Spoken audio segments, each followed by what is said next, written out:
નમસ્કાર દર્શક મિત્રો, હું છું રૂપલ લુણીચિયા. સંપૂર્ણ ન્યૂઝમાં આપનું સ્વાગત છે.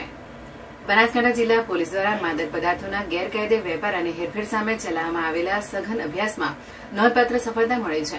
જિલ્લા પોલીસ વડા પ્રશાંત સોબીના માર્ગદર્શન હેઠળ બનાસકાંઠા એસઓજી ટીમે છેલ્લા 9 મહિનામાં એનડીપીએસ એક્ટ હેઠળ 36 ગુનાઓ નોંધી મોટી માત્રામાં માદક પદાર્થો જપ્ત કર્યા છે.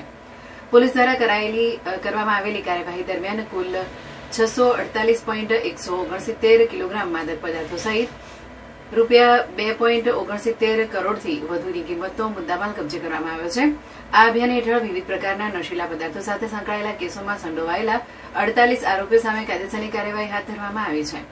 પોલીસના આંકડા મુજબ મેફેડ્રોનના 7, હેરોઇનના 1, મેથાકેમ્ફેટામાઇનનો 1, ગાંજાના 16, પોસ્ટડોડાના 4, ચરસના 2, અફીણના 4 તથા પ્રતિબંધિત ટેબ્લેટ્સનો 1 કેસ મળીને કુલ 36 ગુનાઓ નોંધાયા છે. જિલ્લા પોલીસની સતત અને અસરકારક કાર્યવાહીના કારણે માદક પદાર્થોના ગેરકાયદે વેપાર પર અંકુશ લાવવામાં મહત્વપૂર્ણ સફળતા મળી હોવાનું માનવામાં આવે છે.